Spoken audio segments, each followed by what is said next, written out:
When I think upon your goodness and your faithfulness each day. Amen. Amen. Amen. Les hommes, Betoleo. fils adoptifs de Dieu, De c'est double mau vi nous mau leo. soyez attentifs. Ibodoto. C'est la seule partie que nous allons voir aujourd'hui. On akpa lo pe kere mi na mo egbedi. La filiation adoptive. O kanticha de no se double de do se me double mau vio. Dont parlait déjà l'Ancien Testament tout à l'heure O alenu wema khokho ko di do khoton da ibodo. et est affirmé à plusieurs reprises. Elle a do kenji a son nabi de. Non seulement Jésus apprend aux siens Jésus à appeler Dieu notre Père, donu o etono ledo ina yo to mi tondo to ma wo selon to Matthieu to 6, verset 6, de won gbodo Matthieu si woma ta izeme Matthieu 6. Mais quand tu pries, en weka de hoel entre dans ta chambre, bio khotuwe be ferme ta porte bo su hontuwe et prie ton Père qui est là dans le lieu secret. boka do khosedo to tuwe de lo fi wula ten Et ton Père qui voit dans le secret te le rendra. bo to tuwe de ro mon kun je fi wula ten ena na wonu ba de yo mais il donne le titre de fils de Dieu au pacifique. lo vi de je khabo eron sonu me eron zenu me yin fi fa ton le Selon Matthieu 5, 9. kun pa Matthieu si woma ta ton ira metene Matthieu 5, verset 9. Heureux ceux qui procurent la paix, Yonano ime no wa nu do fifa mele car ils seront appelés fils de Dieu. do ena yo do vi ma uton le Veux-tu être fils de Dieu? ajona vi ma uton Procure alors la paix.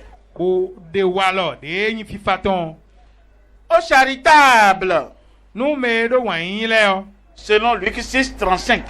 kunkla o Lucas wo mata aizen hika me gban tongo 6, verset 35. Mais aimez vos ennemis, lo me yin wanu kento mi ton le faites du bien mi wadagbe nu et prêtez sans rien espérer. mi boka nya onu akwe abi nde nu me ma do nu kun Et votre, Ndé. et votre récompense sera grande bo o lemiton ena dagba et vous serez fils du Très-Haut. bo mina yin vi ma wu de hu ganu bi kuyoton Car il est bon pour les ingrats et Donc- pour les méchants. do eye enyo nu o nu matu nu me tole kodo me dagbele bi kwipo e Ça peut aller. enyo bomo a Vous êtes en train de voir déjà simplement, mais la grâce continue. mi do mi mo e vlakase mo lo do mi ko yiwe Amen. ami Au juste ressuscité. nu o dodo na de ko fonsi kule Matthieu 20, 36. Matthieu si woma Luc 20, 36 plutôt. luka ta ko hika me gban ton nu kun pogo Luc 20, verset 36. Car ils ne pourront plus mourir, do e so si hukua parce qu'ils seront semblables aux anges do ina wa chi wen sagun le don et qu'ils seront fils de Dieu, bona yin vi ma uton étant fils de la résurrection. ye me yin vi me kon fonsi kule ton Amen. ami Le fondement de ce titre est précisé dans l'enseignement de Paul.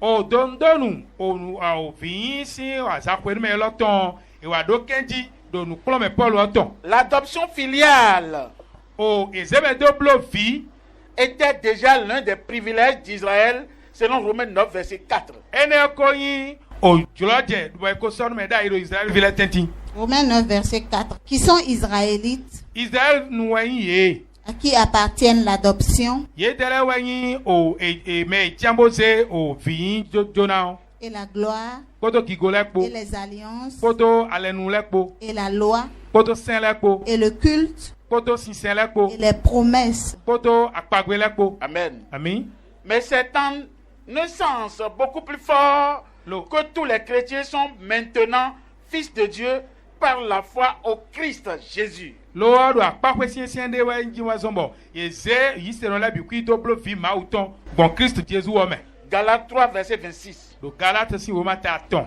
igame ko aton nu kundo pogo Galates 3, verset 26. Car vous êtes tous fils de Dieu par la foi en Jésus-Christ. do mi me bi kwi wa vi ma uton do ndidi me bon Jesus Christ oji Vous êtes tous fils de Dieu par la foi en Jésus-Christ. Mime Bravo. puis wa invi ma auton. Don didi me. Éphésiens 1:5. Éphésiens si womata nous konkoton ikame atongo. Éphésiens 1, verset 5.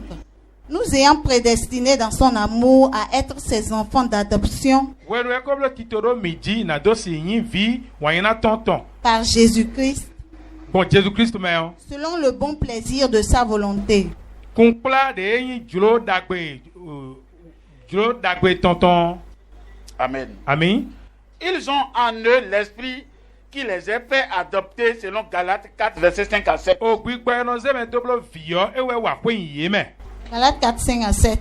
Afin qu'il racheta ceux qui étaient sous la loi, Na dosi hu frigo me ko do sengule da ile. afin que nous reçussions l'adoption. Boro mini wa moyi o noe atepi atede no zeme doblo viyo. Et parce que vous êtes fils, Do mi vi utuo. Dieu a envoyé dans nos cœurs l'esprit de son Fils, Ma wa se do ai hami toleme o gbigbo vitoton. lequel crie Abba Père. Eye no eno dakwalo mi memro do aba to. Ainsi tu n'es plus esclave, mais fils. Lo ene wa so ba so yin kanu mono a lo viwe ayin. Et si tu es fils, tu es aussi héritier par la grâce de Dieu. Aka yi vi hun ala yin guru to bon jomi ome koto ma upo. Je ne suis plus Je ne suis plus esclave, je suis libre maintenant. Amen. Amen. Alors, si nous continuons, E mi agbe kande nou. nous allons lire Romains 8, 14 à 17. Roman lesi woma ta taton. Ikame wene so ya faton kun wego. Romains 8, 14 à 17. Car tous ceux qui sont conduits par l'Esprit de Dieu sont fils de Dieu. Do me gbigbo ma oton no kun le bi ku vi ma oton eyin. Et vous n'avez point reçu un esprit de servitude pour être encore dans la crainte. Mi ka mo gbigbo kanu mo gbe ton de yi gbona le ko do khesi di we a. Mais vous avez reçu un esprit d'adoption Gbigbo de no ze me doblo vina we mi mo yi. par lequel nous crions Abba Père. E ne o me we mi no da kwa de do aba toy. L'Esprit lui-même rend témoignage à notre esprit que nous sommes enfants de Dieu. Gbigbo de sono de kun nu gbigbo mi tono mi yin ma o vi. Or, si nous sommes enfants, Lo mi ka vi o. nous sommes aussi héritiers. Mi le yin guru to. Héritiers de Dieu Guru to ko ma wo et ko. co-héritiers de Christ. Bon mi le ataka ko Kristo ko Si bodugu. toutefois nous souffrons avec lui, E no mi kasi ku di akodo eye po. afin d'être glorifiés avec lui. Na do si ku mo kigo yi kodo eye po. Amen. Amen. Ils sont prédestinés à reproduire en eux l'image du Fils unique de Dieu que vous connaissez. E blo tito mendo eji. Romains 8, 29. Na do si ku hen wa pa jele vi ma o ton de mi ko tun o me. Romains 8, 29. Car ceux qu'il a connus d'avance, Do me ko tun de le o. il les a aussi prédestinés à être semblables à l'image de son Fils, E le blo tito mendo eji bonu e na do pa jele vi tonton. afin que son Fils fût le premier-né entre plusieurs frères. Bonu vi ton na yin o vi nu kon pe vi do novi wo buteti. Amen. Amen. Ils sont constitués co-héritiers avec lui selon Romains 8, 17. E wa do ye o guru to e chaka ko Kristo ko bodugu do ma wo gon. Romains 8, 17. Or, si nous sommes enfants, Lo e no mi vi o. nous sommes aussi héritiers. Mi le yin guru to. Héritiers de Dieu Guru to ma uton. et co-héritiers de Christ. Wo chaka ko Kristo ko bole dugu. Si toutefois nous souffrons avec lui, E no mi ji ahe o. afin d'être glorifiés avec lui. Na do si ku du mo kigo yi kodo ye po. Amen. Amen.